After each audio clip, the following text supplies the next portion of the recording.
Estamos aqui ao vivo. Mendes, boa noite. Ô, Dudu,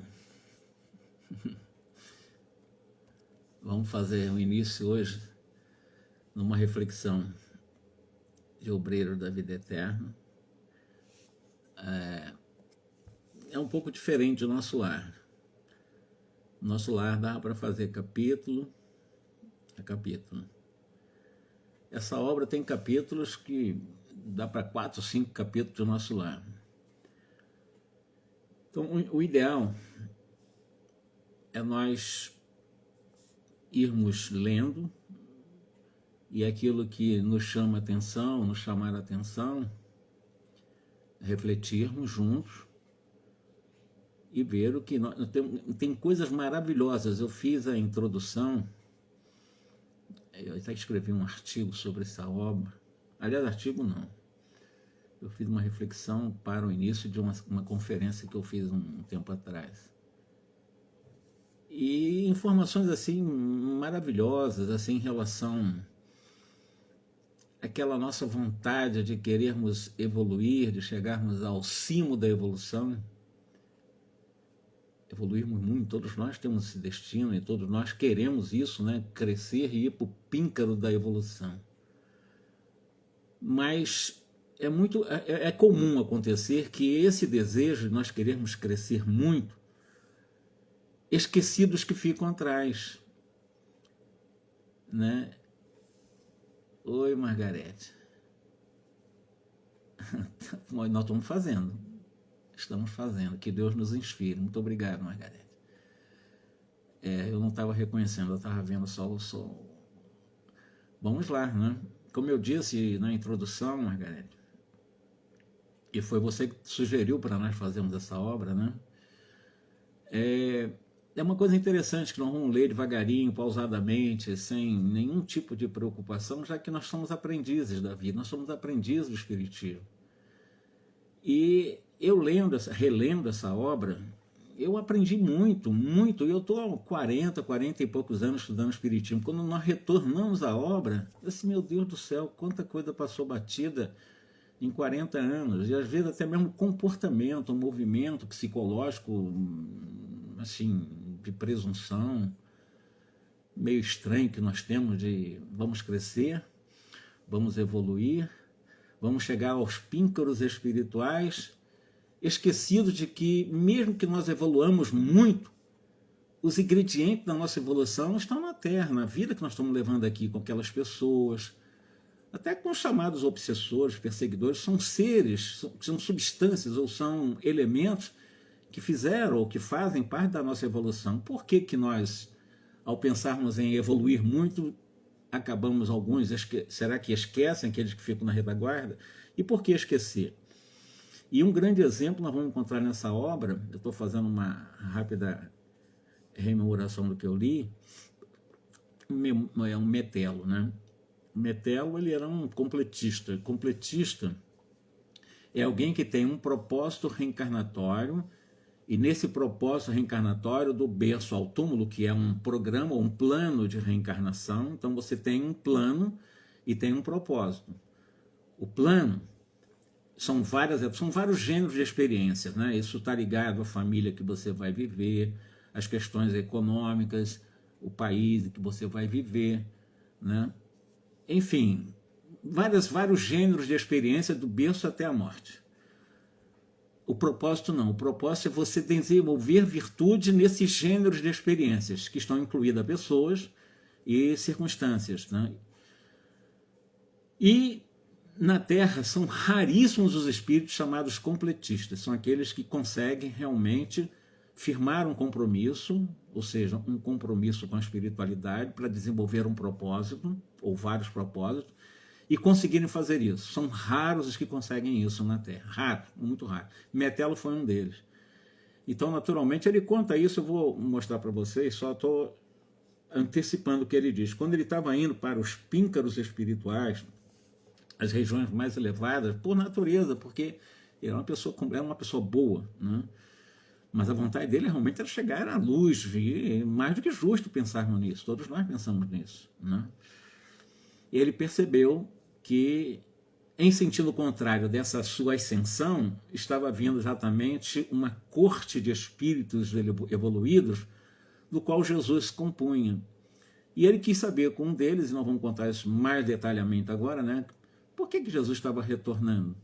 E é explicado que Jesus estava exatamente voltando para aqueles que se encontravam nos vales, né, de sombra e etc., para poder ajudar aqueles que permanecem na ignorância.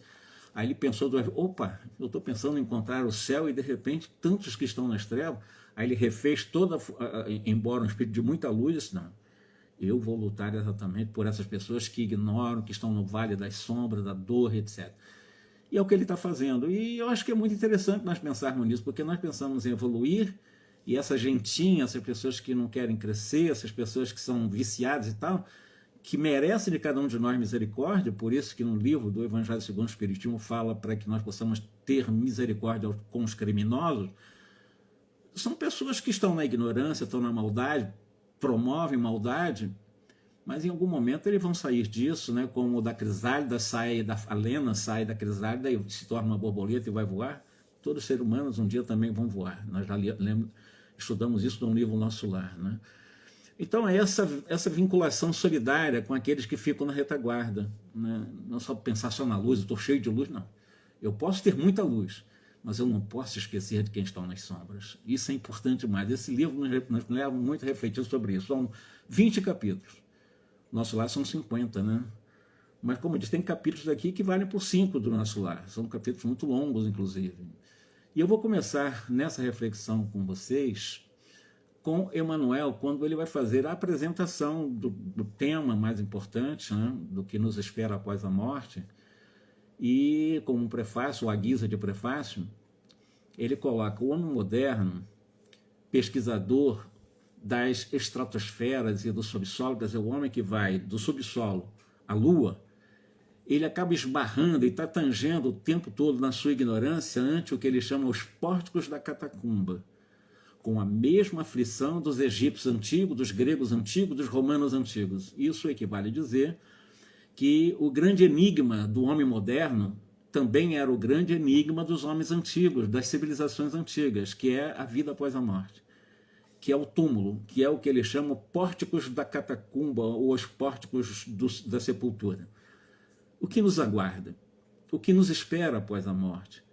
Como é que é exatamente a vida, como é que é a vida? E ele explica isso com muito detalhe no primeiro capítulo, que certamente vamos fazer no sábado, com muitos detalhes interessantes, e isso, como eu disse, antecipando, no sábado que vem eu vou falar, espíritos que conseguiram ir a determinadas colônias espirituais, diante das limitações de compreensão de uma vida após a morte, ou a vida atravessando os pórticos da sepultura, e eles conseguiram adentrar, por exemplo, em Nosso Lar, em qualquer outra colônia, quando eles voltam para o corpo físico, eles não conseguem perceber que tiveram numa colônia espiritual, e muitos deles cientistas, inclusive dos séculos bem recuados, inclusive Emanuel Swedenborg é lembrado, né?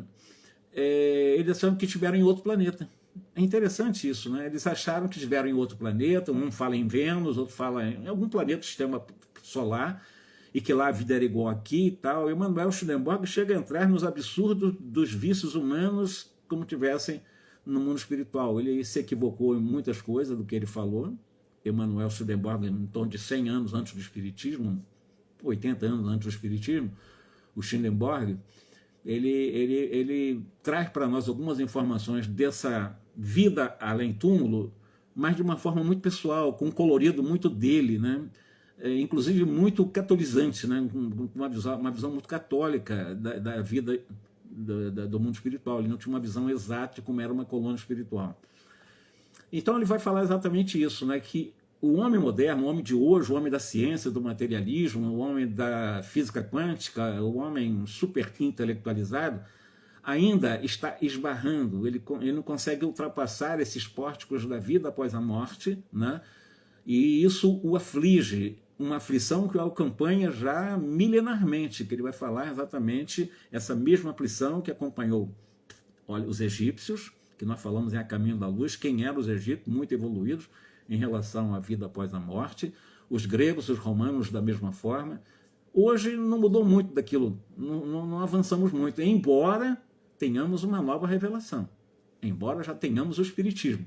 Mas até mesmo no meio espírita, os espíritas não estudam com mais profundidade essa realidade, ficam ainda desenhando dentro de um colorido muito pessoal o que seria a vida da chamada espiritual, vida extrafísica, vida metafísica, vida na erraticidade, conforme o Allan Kardec narra.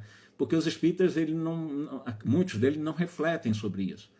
Morrer, não, muitos deles acham, não, já virou bonzinho, já realmente, agora já está sendo mentor de grupo mediúnico e tal. Isso não vai acontecer, porque não é dessa forma que acontece a vida após a morte. A morte continua ferindo sentimentos e torturando inteligências, diz Emmanuel no prefácio. Em todas as religiões, a teologia, no sentido de estrutura, de estudo de Deus, conforme os dogmas ou os conceitos humanos dos sistemas religiosos da Terra. Então, a teologia tenta buscar controlar as emoções dos religiosos, adaptando os interesses imediatistas dos encarnados. Um dos interesses imediatistas dos encarnados, do qual a teologia adapta para manter os adeptos, são você poder comprar o céu depois da morte. Uma dessas adaptações. Olha, você quer ser feliz depois de morrer? Você quer descansar em paz? Né? Você paga tanto para nós que nós vamos arrombar os pórticos do paraíso. E isso acaba realmente sendo uma adaptação a um interesse imediatista do encarnado, que está encarnado e quer felicidade aqui e lá, né? Aqui depois da vida física. E a teologia humana de várias religiões não consegue interpretar a vida após a morte do jeito que ela é.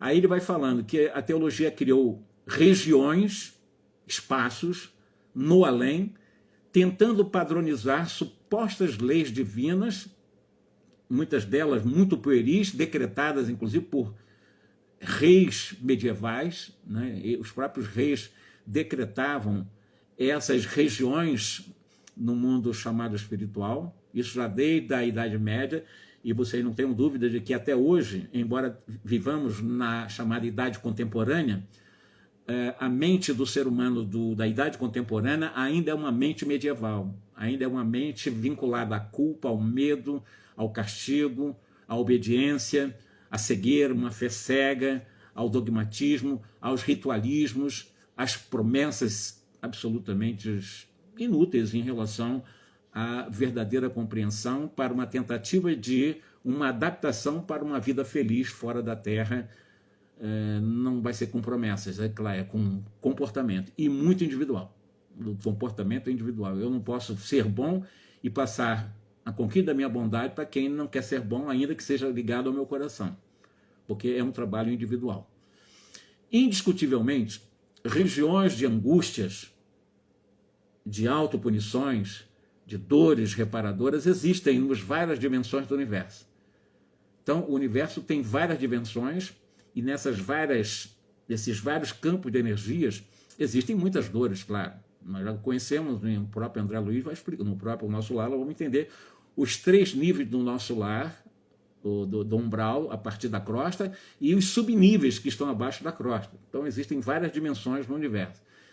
Assim como funcionam consciências maldosas e terríveis na sociedade terrena, a teologia humana, presa ao dogmatismo, presa aos interesses sacerdotais, impõe, aí ele usa um termo latino, o non plus ultra. Non plus ultras é nada além, ou não vamos discutir muito o que pode estar acontecendo após o túmulo de uma forma inteligente, que não é aceita pela razão e nem pelos anseios do coração hoje, embora esbarrando nessa dúvida nos pórticos da sepultura. Como transferir? Aí ele vai começar a questionar essa teologia que criou essas regiões.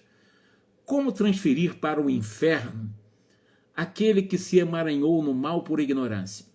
Olha, a pessoa é maldosa, comete crime, comete muitas maldades para a sociedade, mas muitas dessas maldades por ignorância.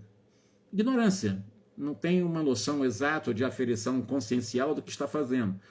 Aí você, de repente, você cria um tal de inferno, essa religião criou um inferno, e essas criaturas vão para o inferno sem remissão.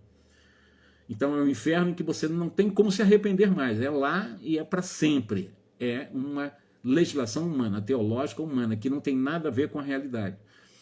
E o que ocorrerá ao homem primitivo sedento de dominação e caça? Por exemplo, um homem que vive na caverna, ou melhor, nas matas, os homens que vivem da caça, os homens ainda, que até alguns antropomórficos, ou melhor,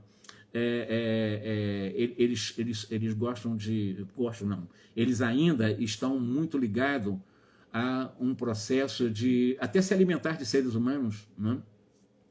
E como é que a gente vai... Também vão para o inferno? Seres primitivos, seres ainda, crianças espirituais, morreram porque fizeram maus, porque são sedentos de dominação, realmente é pela força que eles dominam, pela caça, eles vão para o inferno, vai tudo para o inferno. Como conduzir ao inferno aquele infeliz que apenas obteve contato com a verdade no justo momento da morte?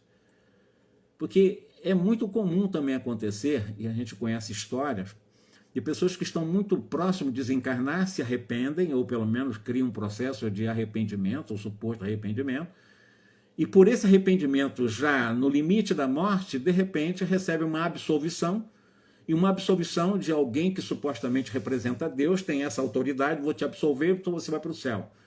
Mas que coisa estranha é essa? A pessoa, naquele momento, exatamente naquele momento, sem nenhuma estrutura para encontrar realmente mais leveza após a morte, vai se tornar leve porque alguém decretou, não, eu te absolvo e você vai...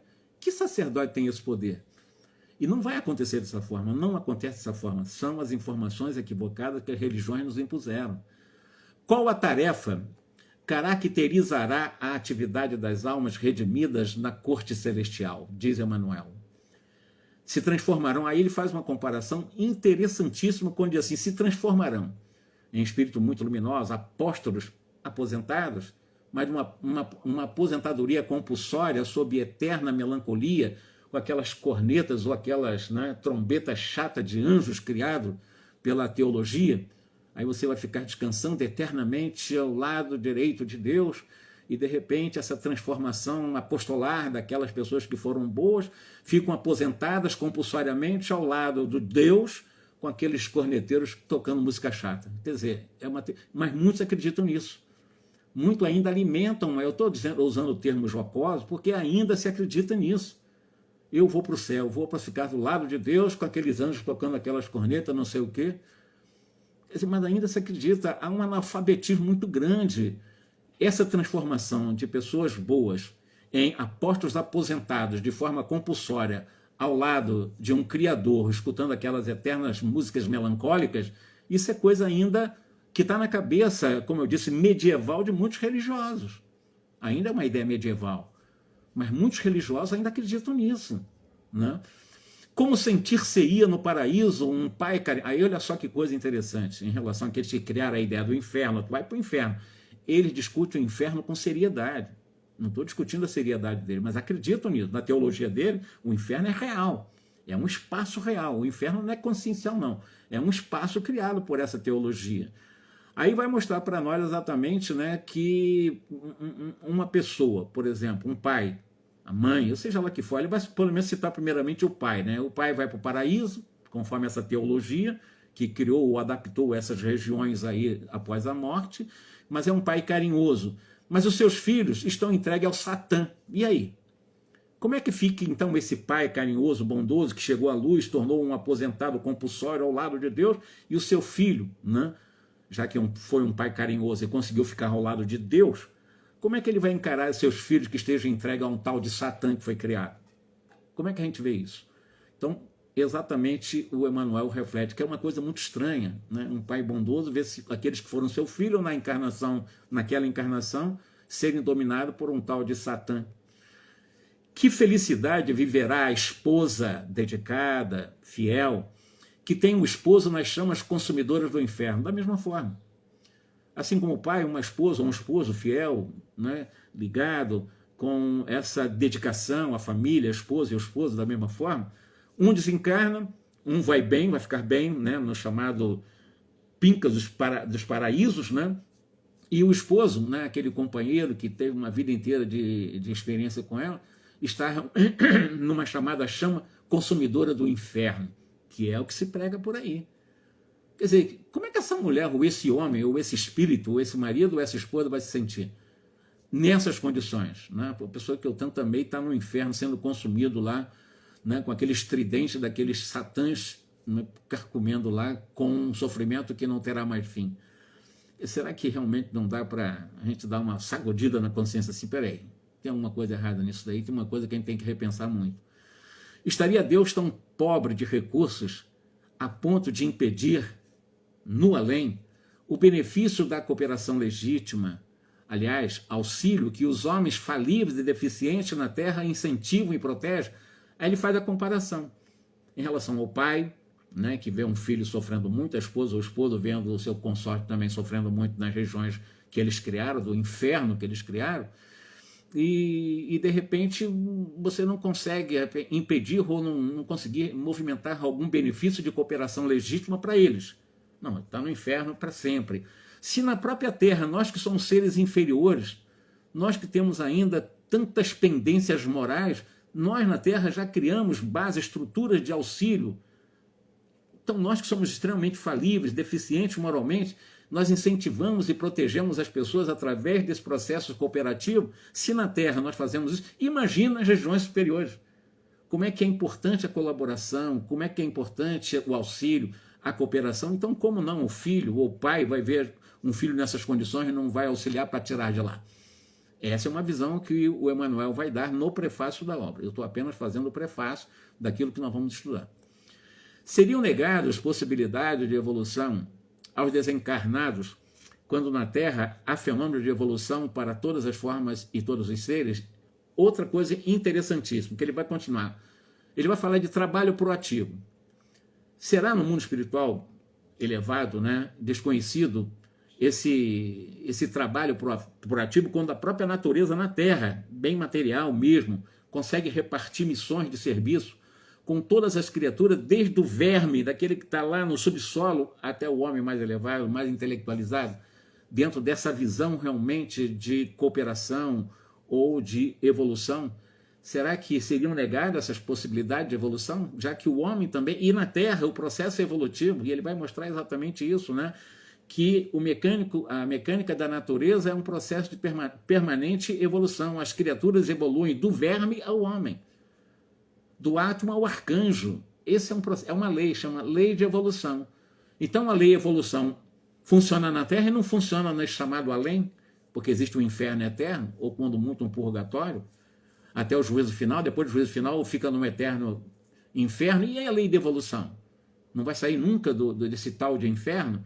Essa é a discussão feita. E o trabalho proativo? E o serviço proativo que existe na Terra não existiria em outras regiões, melhor do que a Terra? Uma Terra de pessoas tão imperfeitas, tão viciosas, tão limitadas moralmente, mas que tem já esse trabalho de cooperação, de auxílio. Será que lá também, após a morte, não tem esse trabalho? Se na Terra tem? Como justificar um inferno onde as almas gemessem distante de qualquer esperança? Não faz sentido. Não tem justificativa um inferno criado pela teologia, onde os seres humanos desencarnam, aqueles que são destinados por essas religiões a estarem nesses locais criados por essa teologia, gemendo, né, sem nenhum tipo de esperança, gemendo umas dores que nunca se acabam, num sofrimento permanente. Mas isso está na Bíblia, isso está no... Que Bíblia? Jesus nunca ensinou essas coisas. Jesus é amor, Deus é amor. É a teologia humana que criou essas coisas de sofrimentos eternos, penas eternas. Olha, como é que não há? Você não vai dar oportunidade, não cria a ideia de esperança de alguém que esteja em sofrimento no umbral, em qualquer nível do umbral. Tem que dar uma chance para essas pessoas. Para nós precisamos de chance. Erramos muito o tempo, e nós vamos errar durante milhões de anos. Só não erraremos quando nós nos tornarmos espíritos puros ou anjos. Mas enquanto humanos ainda erraremos. Quem somos nós para estar julgando? Né? Ou então, não, você tem que ficar no inferno para sempre. Tem muita gente que, de forma medieval na mente, tem esse tipo de comportamento vingativo. Não, quero que vá para o inferno. E isso é um movimento subconsciente. A gente não fala isso. Às vezes não expressa, mas sente isso. Isso está lá no nosso subconsciente, essa vingança, A pessoa erra, a gente quer que ela se lasque. Quando no Evangelho diz que nós temos que aprender a orar pelos criminosos. Será que nós fazemos isso? Deveríamos fazer, né? O que nós queremos é que o criminoso, me perdoe, né? Cada vez mais ele fique na pior, que ele sofra muito. Mas não é o sofrimento que purifica, é a consciência. O sofrimento não purifica. Nenhum sofrimento purificou nenhum ser humano até hoje. O sofrimento é apenas um convite para um exercício através de um labor correto e pelo trabalho nós nos purificarmos. Só se purifica pelo amor e pelo trabalho, não pela dor. A dor não purifica. A dor apenas nos convida ao trabalho e pelo trabalho, evidentemente, nos purificando, mas só pelo trabalho, não pelo sofrimento. Não é a dor que vai nos fazer nos purificar, com certeza que não. E como admitir um céu onde o egoísmo recebesse consagrações absolutas no prazer infinito dos bem-aventurados? Quer dizer, como é que nós possamos imaginar hoje esse céu beatífico criado por essa teologia humana, em que o egoísmo dos espíritos angélicos, né, imagina, porque é um anjo, mas muito egoísta, né, consagrado de uma forma absoluta num prazer infinito de bem-aventurado, nada mais é do que um processo profundamente egóico desses anjos. São anjos egoístas. Quero a tranquilidade agora, porque eu lutei para isso e que se dane o resto que estão lá no inferno eterno. É uma visão distorcida daqueles seres que somos nós, que fomos criados para a felicidade. Todos os seres humanos fomos criados para a felicidade. Esse é um determinismo de Deus. Deus é amor, Deus não castiga, Deus não pune. Deus nos convida o tempo todo, amorosamente, para irmos aprendendo e reaprendendo, inclusive com os próprios erros. Aprendendo com os erros para nós podermos ir acertando.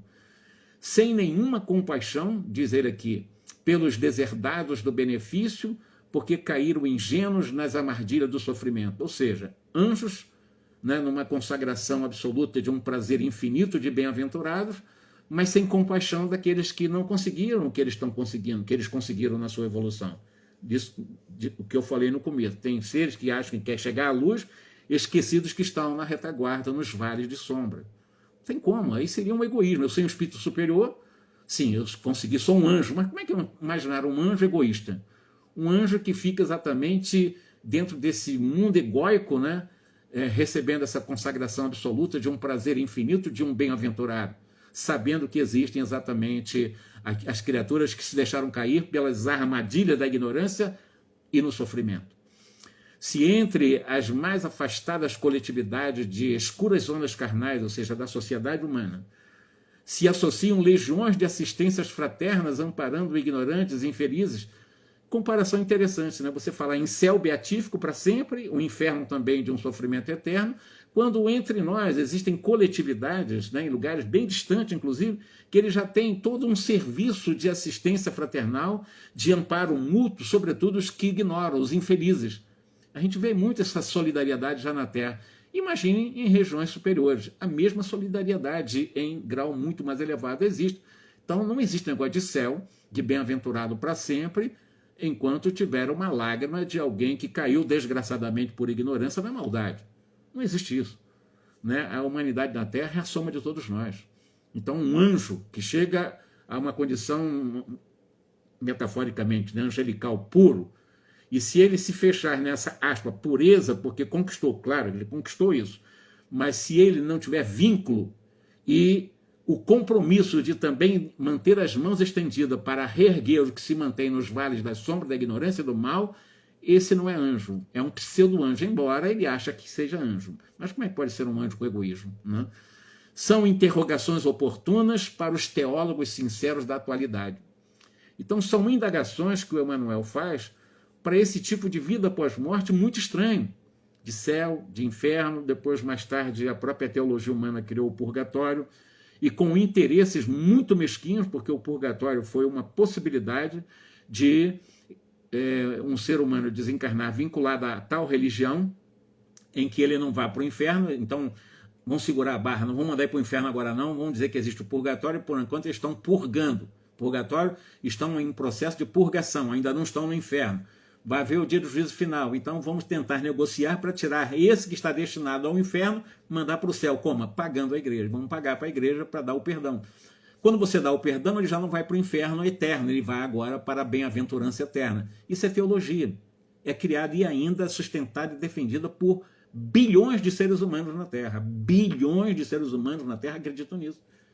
Não somos nós, meia dúzia de espíritas, que estamos fazendo uma revelação nova para meia dúzia de seres humanos na Terra, porque são bilhões e bilhões de encarnados e desencarnados que vivem essa ilusão. Nós vivemos em nosso lar na Câmara de Retificação. Aqueles que estão lá dormindo não conseguem acordar acreditando exatamente, viviam esse egoísmo, fugindo do contato com a maldade, com os maus, com a sujeira, achando que está se purificando. Estão lá, Câmara de Retificação, emitindo aquelas fétidas energias, e eram religiosos, líderes religiosos, estão lá, Câmara de Retificação, emitindo coisas venenosas, né, mal cheirosas, que o André Luiz teve que, durante mais de um ano, estar limpando lá, segundo a narrativa dele em Nosso Lar.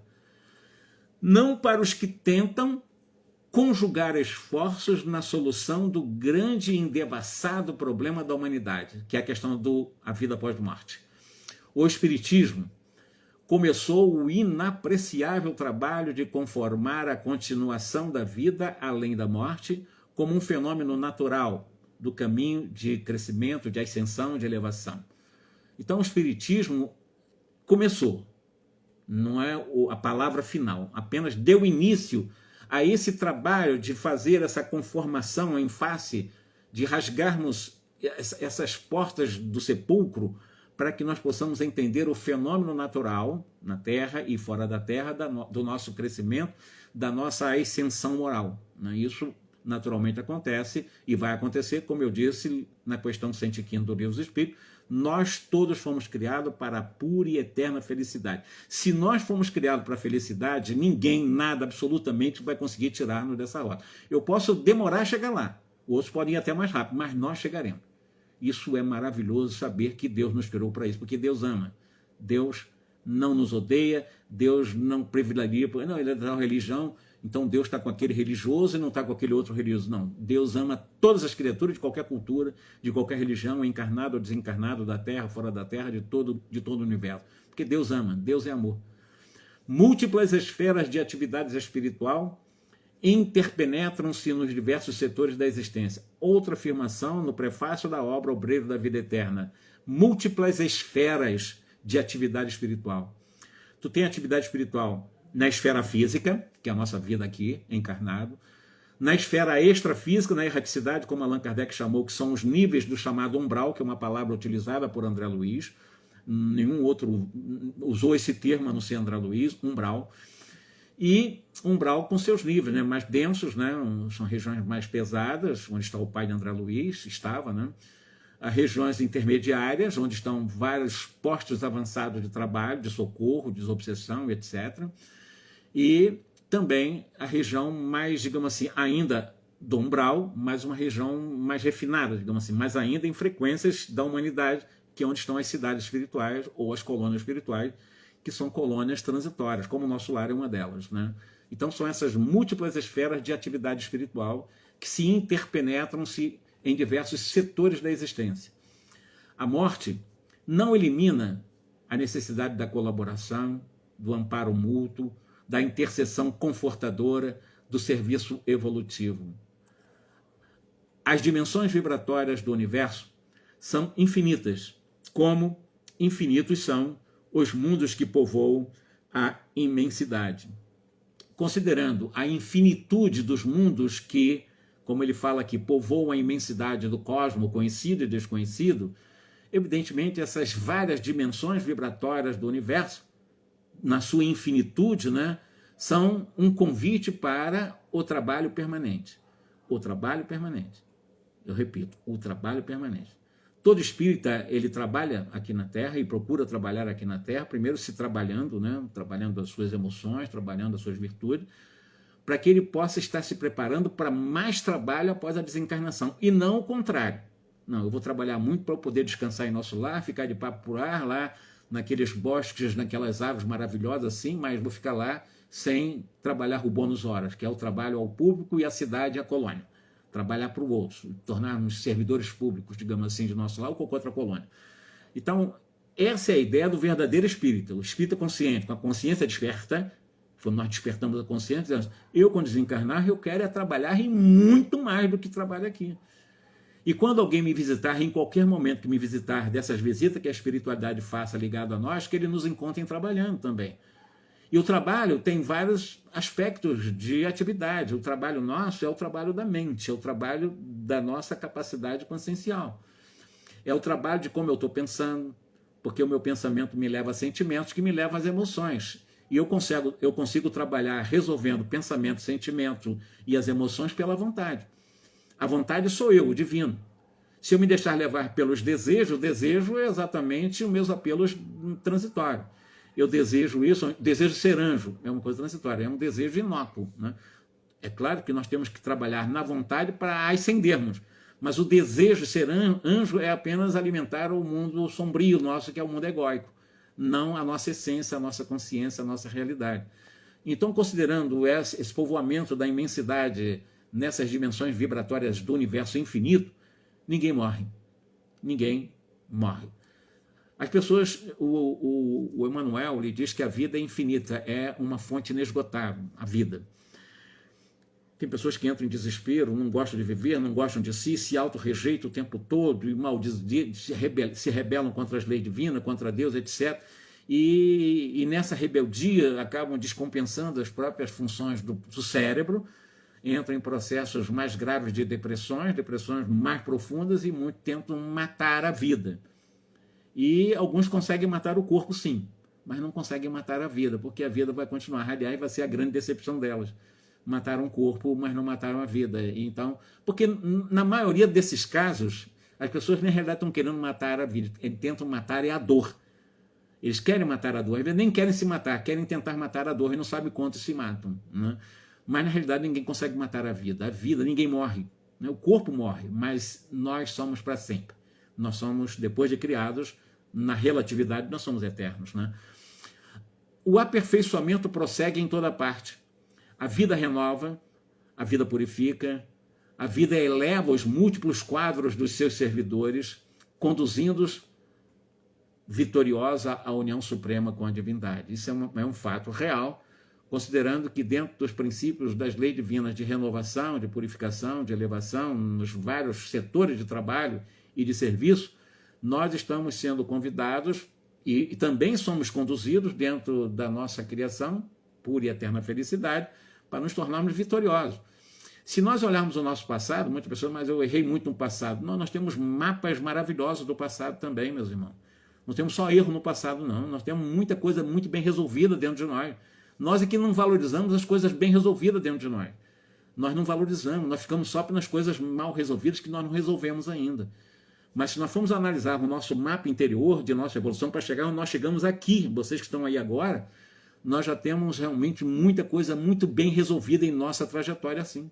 Por isso estamos buscando o espiritismo, por isso estamos buscando essa certeza da imortalidade, porque nós temos muita coisa bem resolvida já em nossas vidas anteriores, graças a Deus, né? Apresentando um novo trabalho em que André Luiz comparece rasgando véus do além, lembramos-nos de que Allan Kardec refere-se várias vezes em sua obra à erraticidade, onde estaciona considerável número de desencarnados. Transferir-se para a erraticidade não significa afastar-se da ação ou da responsabilidade, nem vaguear em vendaval sem diretivas essenciais. Ou seja, eu desencarno e de repente acabou, virei fumaça e de repente me afasto de qualquer tipo de possibilidade de ação. As minhas responsabilidades também ficam me incrustando dentro de um processo de mergulho aos abismos infernais de mim mesmo e vagueando exatamente nesse vendaval sem direção, né? Pelo menos direções essenciais, buscando em mim o Cristo, o Deus que já há em mim. E os que reencarnam não estão à deriva inconsciente, estupidificados nas vias fisiológicas, ou seja, assim como há uma programação para uma reencarnação, ninguém reencarna, nós reencarnamos, estamos aí jogados, não, reencarnou, vira bagunça, não. A reencarnação tem uma programação do berço ao túmulo, tem um plano do berço ao túmulo, sempre a favor do espírito. Nenhuma reencarnação é punitiva, nenhuma. A criatura veio totalmente aleijada, veio cega, veio surda, veio deficiente mental, não é punição. Isso é um processo de reeducação para esse espírito, e ele sabe da necessidade disso, e tem que ter consciência disso. Embora ele não expresse na intimidade da consciência, ele sabe o que está passando. Senão também não tem nenhum sentido alguém vir com deficiência mental, vir cheio de problemas de ordem cerebral e outros tipos de problemas na área física ou fisiológica, em que ele não tem a consciência da necessidade disso, não como castigo, mas apenas como um alerta e como um convite para uma reparação de um erro cometido. É diferente. Você cometeu um erro, tem que reparar, isso é óbvio, é lei de causa e efeito. Mas dentro da lei de causa e efeito existe a lei de misericórdia. O amor cobre a multidão de pecados. Então, a reencarnação tem a sua lógica, a desencarnação tem a sua lógica. Então, ao morrer, não vamos ficar, né, estupidificados também no mundo espiritual, sem ir, não sabe para onde vai, só naquela fumaça, naquele breu daqueles que erraram, então na plena luz daqueles que fizeram as coisinhas boas por um período de uma encarnação só. Não é assim. Existe também um processo programático, um processo desencarnatório. Mesmo as desencarnações supostamente imprevistas, né, existem equipes enormes de socorristas para fazer a condução desses espíritos. E aqueles que se deixam conduzir, porque os que não se deixam conduzir, elas próprias se conduzem para as regiões mais trevosas, porque é uma condução, autocondução. Elas não permitem esses resgates, elas próprias mergulham dentro da própria consciência entorpecida nos problemas que ela criaram para ela e vão ficar por um período nesse tempo, mas não é uma punição, pode ser uma autopunição, mas a autopunição também não purifica. A autopunição é rebeldia. Deus não pune, então eu não tenho que me autopunir. Eu tenho que me autocompreender para, através dos meus erros cometidos, reparar esses erros, sem me punir. Apenas, de uma forma inteligente, consciencial e amorosa, reparar. É isso que Deus nos convida. Como acontece aos que reencarnam, os que desencarnam encontram igualmente sociedades e instituições, templos, lares, onde o progresso permanece para o alto. Então, tanto aqui na Terra como nas chamadas regiões da erraticidade, nós encontramos tudo isso. O André Luiz ele procurou fornecer nesta obra, que eu apenas estou fazendo a introdução, algumas poucas notícias dessas zonas da erraticidade, palavra de Allan Kardec, que envolvem a crosta terrestre em todas as direções, comentando os quadros emocionais que se transferem da vida física para as esferas imediatas, as cogitações e paixões humanas. Ele está falando, esses quadros emocionais, lembra que eu falei para vocês o seguinte, nós somos muito o que nós pensamos. A minha vida, ela tem a direção que o meu pensamento dá. Se nós trabalharmos o nosso pensamento, como disse Jesus, vigiai e orai, se eu trabalhar o meu pensamento, eu com certeza vou construir um futuro bom para mim. Um futuro que já é, quando eu falo futuro bom, é a partir do presente. Você sabe como é o seu futuro, nesse planejamento, a partir do que você sente no presente. Então eu tenho que vigiar o meu pensamento. Por que eu penso coisa ruim? Por que eu permaneço... Temos que trabalhar o nosso pensamento. Não é reprimir o pensamento, é ir trabalhando, melhorando os pensamentos que não são favoráveis para a nossa felicidade. Porque o pensamento vai gerar sentimento. E o sentimento vai me levar à emoção. Uma emoção pode me levar a desespero, uma emoção pode me levar a um processo psicopatológico, uma emoção pode me levar realmente a uma irritabilidade de eu destruir vidas, matar pessoas ou matar-me por emoção, por um processo emocional, por um processo de uma paixão humanizada em que, pelo meu pensamento, eu me deixei construir. E normalmente são aqueles pensamentos que a gente não dá atenção, sabe? Aqueles pensamentos, um pontinho, vira um risco, depois é um caderno inteiro, porque a gente não deu atenção àquele pensamento, vigiar o pensamento. Por que eu estou pensando isso? Vamos ressignificar o pensamento. Não é brigar com o pensamento, é ressignificar. Não é pegar o pensamento e colocar no porão do inconsciente, não é isso. Trabalhar esse pensamento. Bom, eu ainda penso isso, mas como eu posso, eu sei que eu tenho um poder dentro de mim muito grande, Deus me criou para pura e eterna felicidade, então eu tenho um poder dentro de mim para transformar esse pensamento gradualmente, e vou transformando gradualmente. Então eu já não estou reprimindo meu pensamento, eu estou transmutando meu pensamento. Esse é o convite. Transmutar o pensamento, é ir modificando aos poucos o nosso pensamento. Não é do dia para a noite, mas ir aos poucos modificando os pensamentos negativos, os pensamentos derrotistas, os pensamentos de que eu não valho nada, essas crenças que nos limitam e nos escravizam, né? E isso que ele está falando para nós. Esclarece que a morte é campo de sequência, sem ser fonte de transformações miraculosas. Quando nós desencarnamos, não vai haver um milagre de já chegar no mundo espiritual, já totalmente consciente de tudo, já conheço, digamos assim, a essência, a natureza divina, já sei para onde eu estou, para onde eu vou, já sei tudo que os homens pensam. Não é assim.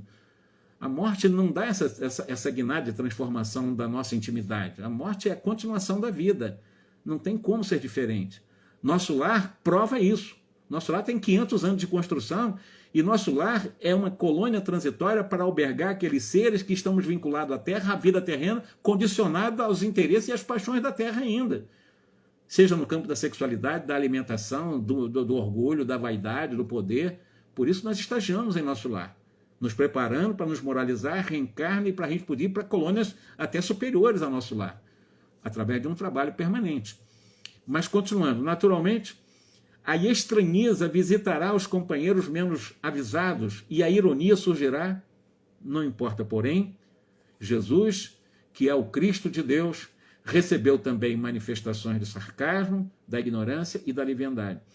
O que ele está dizendo nessa frase, né, que nós temos todas essas realidades de vida após a morte e que existe muitos que estranham essas nossas afirmações.